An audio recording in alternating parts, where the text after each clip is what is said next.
Hello everyone, পম্পাস কিচেনে আপনাদের সবাইকে স্বাগত। আমি আজকে ইলিশের দো পেঁয়াজা করে দেখাবো। এটা কিন্তু দেখতে যতটা লোভনীয় লাগছে, এটা কিন্তু খেতে অসম্ভব চমৎকার। ভীষণই সুস্বাদু লাগে খেতে, আর বানানো কিন্তু ভীষণই ইজি। চলুন তাহলে দেরি না করে শুরু করা যাক আজকে আমার এই রেসিপিটি। আমি এখানে 4 পিস ইলিশ মাছ নিয়ে নিয়েছি, আর সেটা খুব ভালো করে ধুয়ে আমি নুন হলুদ মাখিয়ে রেখেছি। তাও এটা 10 মিনিট সময় ধরে আমি এটাকে মাখিয়ে রেখেছিলাম, আর এখন এটা ভেজে নেব।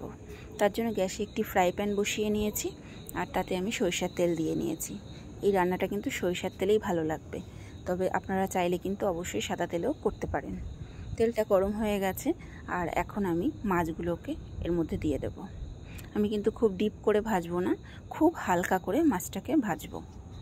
ইলিশ মাছ কিন্তু খুব বেশি কড়া করে ভাজার প্রয়োজন হয় না। দেখুন আমার একটা পিঠ ভাজা হয়ে গেছে, আমি এই পিঠটা আবার উল্টে দেব। খুব সাবধানে কাজটা করতে হবে, কারণ যেহেতু ইলিশ মাছ খুব নরম, ভেঙে যাওয়ার চান্সটা কিন্তু অনেকটাই থাকবে। আমি একই রকমভাবে সমস্ত মাছগুলোকেই কিন্তু উল্টে দিয়েছি। এই পিঠটা আমার হয়ে গেছে, এখন আমি মাছগুলোকে একটি প্লেটে তুলে নেব। এর চেয়ে বেশি কিন্তু আমি আর ভাজবো না। মাছগুলো আমি একটা প্লেটে তুলে নিয়েছি, আর এখন চলে যাব মূল রান্নায়। এখানে গ্যাসে একটি কড়াই বসিয়ে নিয়েছি আমি, আর মাছ ভাজার তেলটাই নিয়ে নিয়েছি, তার সঙ্গে আরও 2 চামচ তেল আমি অ্যাড করেছি। আর এখন সেই তেলের মধ্যেই বেশ খানিকটা পেঁয়াজ আমি এখানে দিয়ে দিলাম, প্রায় 5 থেকে 6টার মতন পেঁয়াজ। যেহেতু এটা ইলিশের দো পেঁয়াজা, পেঁয়াজের পরিমাণটা কিন্তু এখানে বেশিই লাগবে। পেঁয়াজটা দিয়ে খুব ভালো করে আমি ভেজে নেব। বেশ লাল লাল করে পেঁয়াজটাকে ভাজতে হবে, ব্রাউন কালার আসা অবধি পেঁয়াজটা ভেজে যেতে হবে। আর এই মাঝখানে আমি এখানে 5টা চেরা কাঁচা লঙ্কা দিয়ে দিলাম। আমি পুরো রান্নাটাই কিন্তু কাঁচা লঙ্কায় করব, তাই কাঁচা লঙ্কাটা অর্ধেকটা আমি এখনই দিলাম। তবে ঝালের পরিমাণটা আপনারা নিজেদের পরিমাণ মতন দেবেন। দেখুন পেঁয়াজের কালারটা কিন্তু খুব সুন্দর হয়ে গেছে। আর এখন এই পর্যায়ে আমি কিছুটা জল অ্যাড করে দেবো এখানে। যেহেতু আমি গুঁড়ো মশলার ব্যবহার করছি, যাতে পুড়ে না যায়, তাই কিছুটা জল ব্যবহার করলাম। তবে আপনারা চাইলে কিন্তু একটা বাটির মধ্যে সমস্ত মশলাটাকে নিয়ে গুলে নিয়েও দিতে পারেন। আমি এভাবে করছি। তা এখন এখানে আমি মশলা দিয়ে দেবো।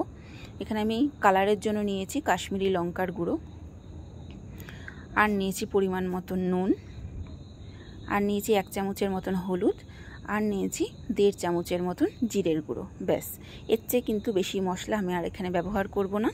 এটা দিয়ে খুব ভালো করে এটাকে কষিয়ে নেব। যতক্ষণ না উপরে তেলটা ভেসে ওঠে ততক্ষণ এটাকে খুব ভালো করে কষিয়ে নিতে হবে। আর ইলিশ মাছে কিন্তু বেশি মশলার প্রয়োজন পড়ে না, কারণ ইলিশ মাছের নিজস্ব কিন্তু একটা স্মেল আছে। যাই হোক, দেখুন তেলটা উপর দিয়ে ভেসে উঠেছে, কষানো হয়ে গেছে। আর এই পর্যায়ে আমি ইলিশ মাছগুলো উপর দিয়ে সাজিয়ে দেব। এক এক করে সমস্ত মাছগুলো কিন্তু আমি এর মধ্যে দিয়ে দেব। দেখুন সমস্ত মাছগুলো আমি দিয়ে দিয়েছি, আর বাকি আরও 5টা চেরা কাঁচা লঙ্কা রেখে দিয়েছিলাম, সেটা আমি উপর থেকে দিয়ে দিলাম এভাবে। এটা দিয়ে আরও 5 মিনিটের মতন একদম লো ফ্লেমে এটাকে আমি ঢেকে রাখবো কুক হওয়ার জন্যে। এটাকে আমি ঢেকে দিলাম মিনিট 5-এর জন্যে। মিনিট 5 পর আমি ঢাকাটা খুলে নিলাম। একটা পিঠ আমার হয়ে গেছে, এবার আমি এই পিঠটা উল্টে দেব। ওই পিঠটা উল্টে দিয়েও আরও 5 মিনিট এটাকে কুক করব।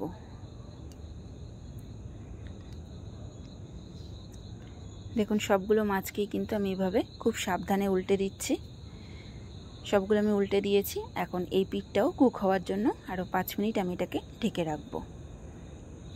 মিনিট 5 পর আমি ঢাকাটা খুলে নিচ্ছি। দেখুন মাছটা কিন্তু এখন একদম রেডি, দেখেই বুঝতে পারছেন মাছটা কতটা সুস্বাদু হয়েছে। এখন আমি একটি প্লেটে এটা সার্ভ করে নেব।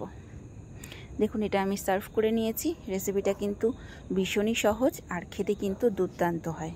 আপনারা বাড়িতে একবার এভাবে ট্রাই করে দেখবেন কেমন লাগে, তখন কমেন্টে আমাকে জানাবেন এটা খেতে কেমন হয়েছে। অনেককে আমি দেখেছি ইলিশ মাছের দো পেঁয়াজাতে আদা রসুন বাটা ব্যবহার করতে। আমি কখনো ব্যবহার করিনি, তবে আমার মনে হয় আদা রসুন বাটা ছাড়াও কিন্তু এটা ভীষণই ভালো লাগবে, কারণ ইলিশ মাছ নিজেই একটা খুব সুস্বাদু মাছ। এটাতে বেশি মশলা দিলে কিন্তু এটা স্বাদ ভিন্ন হয়ে যায়। যাই হোক, রেসিপিটা আপনাদের কাছে কেমন লেগেছে কমেন্টে জানাতে ভুলবেন না। আর রেসিপিটা ভালো লাগলে আমার চ্যানেলটি সাবস্ক্রাইব করবেন, বেল আইকনটা অবশ্যই প্রেস করে দেবেন। আপনারা সবাই সুস্থ থাকবেন, ভালো থাকবেন, ধন্যবাদ।